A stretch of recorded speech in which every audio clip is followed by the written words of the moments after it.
ओम नमः सिद्धेभ्यः। ओम नमः सिद्धेभ्यः। ओम नमः सिद्धेभ्यः। ओम नमः सिद्धेभ्यः। ओम नमः सिद्धेभ्यः। ओम नमः सिद्धेभ्यः। नमो अरिहन्ताणं नमो सीताणं नमो आयरीयाणं नमो वैच्छायाणं नमो लोये सप्पसागुणम्।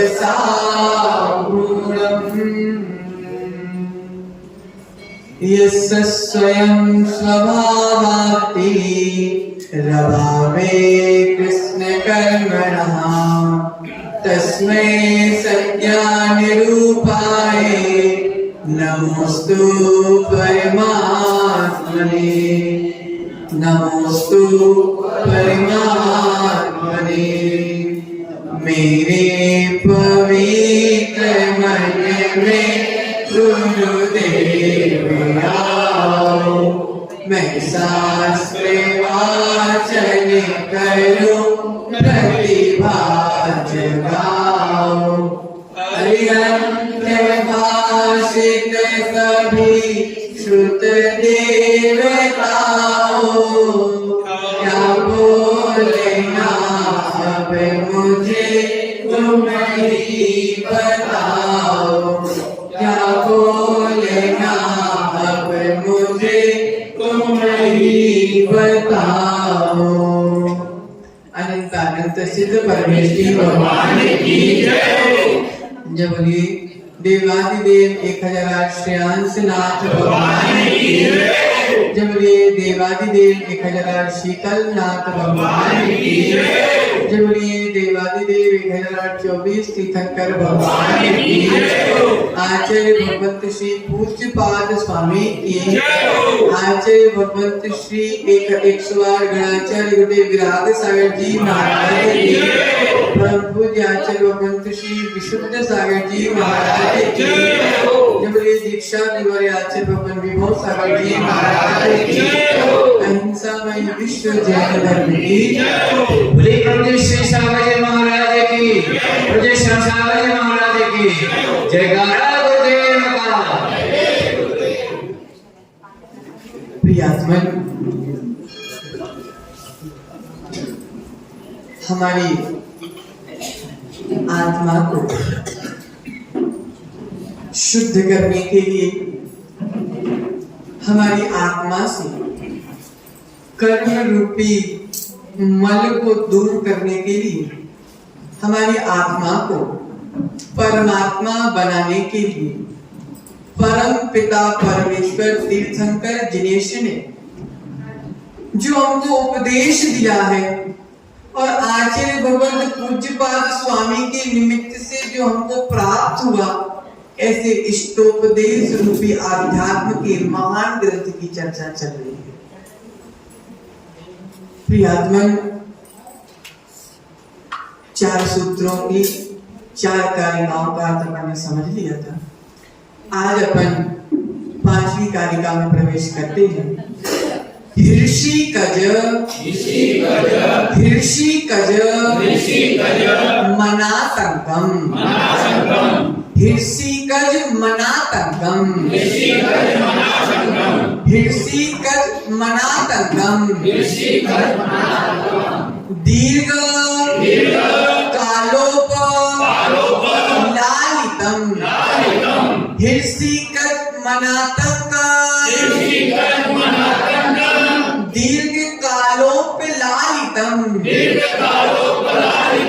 दीर्घ कालोप लालितम। दीर्घ कालोप लालितम।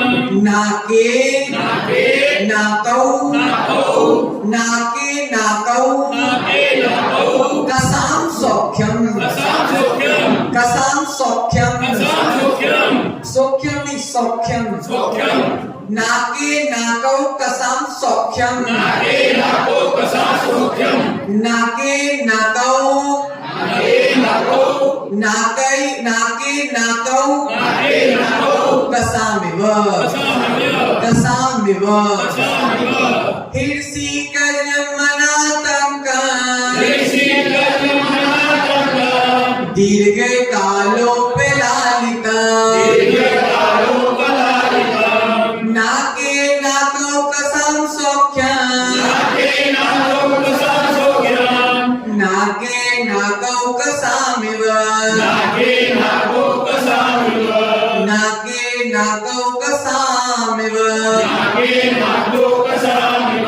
एक साथ उच्चारण करो।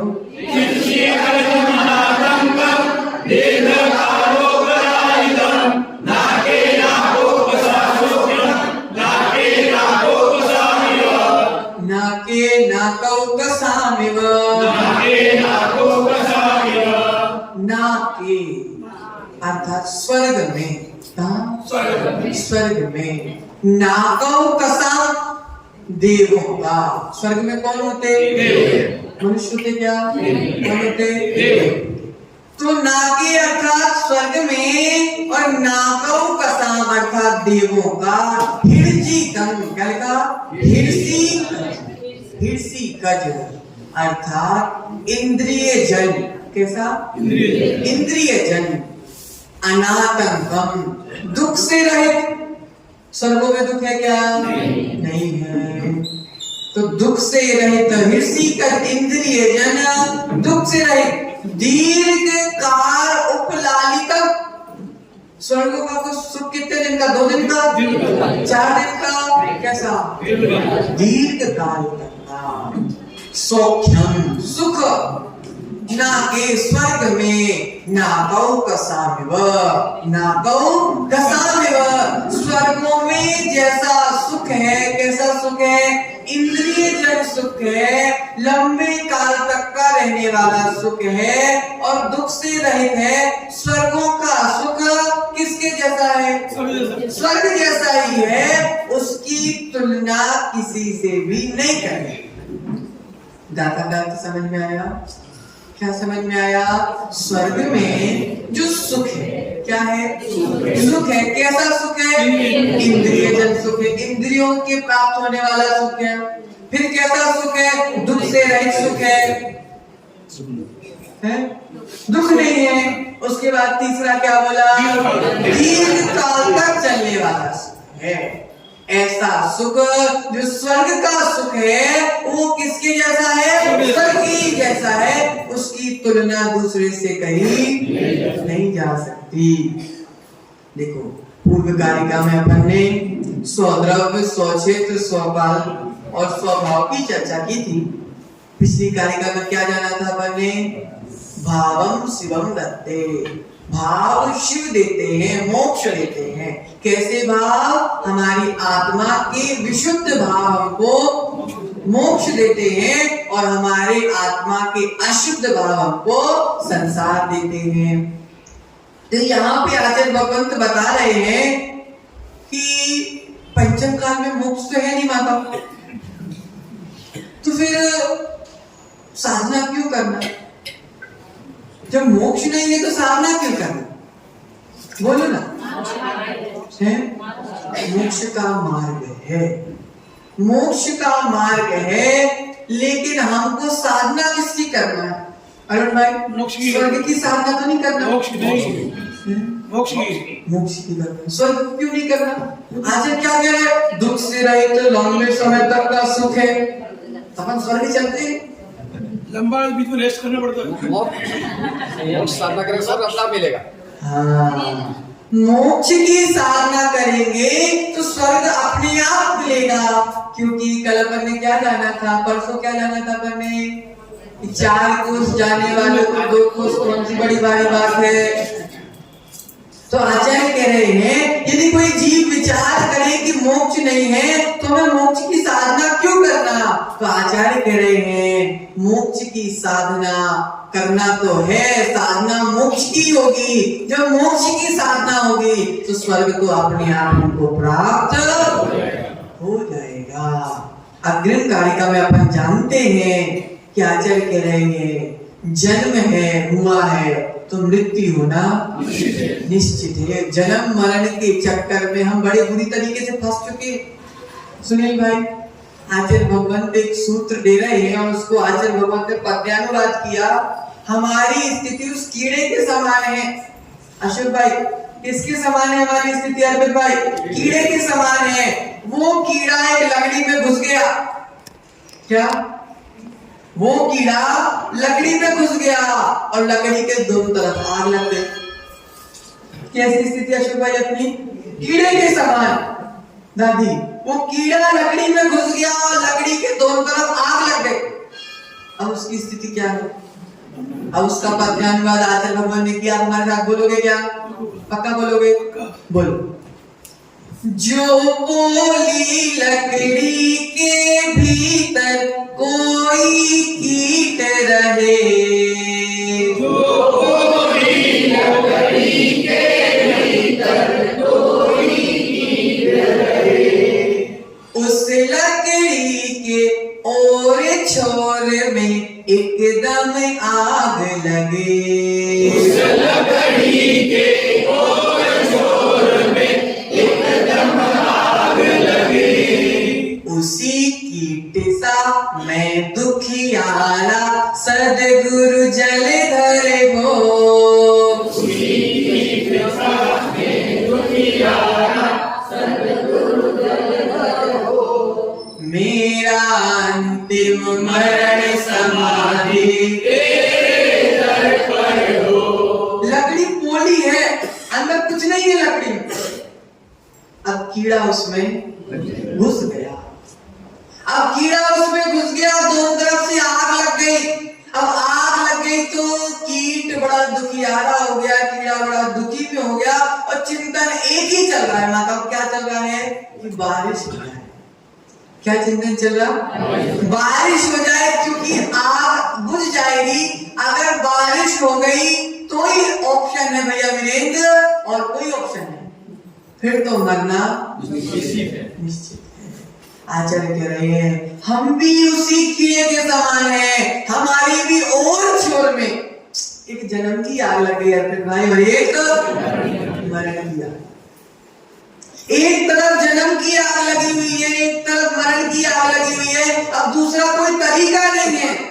कीड़ा चिंतन कर रहा है कि पानी की वर्षा हो जाए तो ये आग बुझ जाए। सेठ साहब, कीड़ा चिंतन कर रहा है कि पानी गिर जाए और मेरे ये आजू बाजू की आग बुझ जाए। उसी प्रकार हे भगवान, हे जिनेंद्र भगवान, मैं भी चिंतन कर रहा हूं कि जिनवाणी का पानी गिर जाए और जन्म मरण की आग बुझ जाए। सदगुरु जलधर हो, सदगुरु ही पानी बरसा सकते हैं। ये पानी तो कोई काम का नहीं, ये पानी तो प्रकृति के काम का है। क्या है अरुण भाई? पानी बाहर गिरता है तो प्रकृति मुस्कुराती है। क्या? पानी बाहर गिरता है तो प्रकृति मुस्कुराती है, लेकिन जहां पानी की वर्षा की जगह जिनवाणी की वर्षा होती है वहां हमारी संस्कृति मुस्कुराती है। प्रकृति पानी से मुस्कुराती है, संस्कृति जिनवाणी से मुस्कुराती है। तो क्या कह रहे हैं आचार्य? आगे पूज्यपाद स्वामी कह रहे हैं स्वर्ग के सुखों की वांछा नहीं करना। क्या? स्वर्ग के सुखों की वांछा नहीं करना, स्वर्ग के सुखों की वांछा नहीं करना, क्योंकि हमें तो मोक्ष की वांछा भी नहीं करना, हमको तो साधना करना है। स्वर्ग तो अपने आप हमको प्राप्त हो जाएगा। लेकिन सम्यक दृष्टि जीव स्वर्ग में जाने के बाद भी पूर्व में करे गए तत्वों के चिंतन को वहां भी जाके करता है। जो जीव आज सुनील भाई तुम जिनवाणी पढ़ रहे हो, तुम्हारे संस्कार बन रहे जिनवाणी पढ़ने के, तुम मर के स्वर्ग भी चले जाओगे तो भी तुम्हारे जिनवाणी के तत्वों का चिंतन वहां चलता रहेगा। क्यों चलता रहेगा? क्योंकि संस्कार तुम साथ में लेके जाओ। आचार्य कह रहे हैं आयु पूर्ण हो जाएगी, सम्यक दृष्टि जीव नियम से देवगति में जाएगा। तो देवगति में जाने के बाद इंद्रियों के सुखों में लिप्त नहीं होगा। क्या करेगा? तत्वों का चिंतन करेगा, नंदीश्वर की वंदना करेगा, पंचमेरु की वंदना करेगा, प्रभु की दिव्य देशना सुनेगा। क्योंकि संस्कार यहाँ के दिलीप भाई, तुम रोज धर्म सभा में आते हो, तुम रोज धर्म सभा में आते हो, लेकिन जिनवाणी कह रही है कि जो तुम्हारे संस्कार धर्म सभा में जो बन रहे हैं, ये धर्म सभा के संस्कार, जो तुम धर्म सभा में आते हो, गुरु की वाणी सुनते हो, ये संस्कार तुम्हें भविष्य में समो शरण भगवान की वाणी अवश्य देगी। क्योंकि संस्कार, क्योंकि अभी गुरु मिले हैं, भविष्य में प्रभु भी मिलेंगे, ऐसा मैं नहीं कहता, ऐसी प्रियंगन पंचास्तिकाय ग्रंथ में टीका में आचार्य भगवंत क्या लिखेंगे? सम्यक दृष्टि जीव कैसा हर्षित हो रहा है, खुश हो रहा है क्या?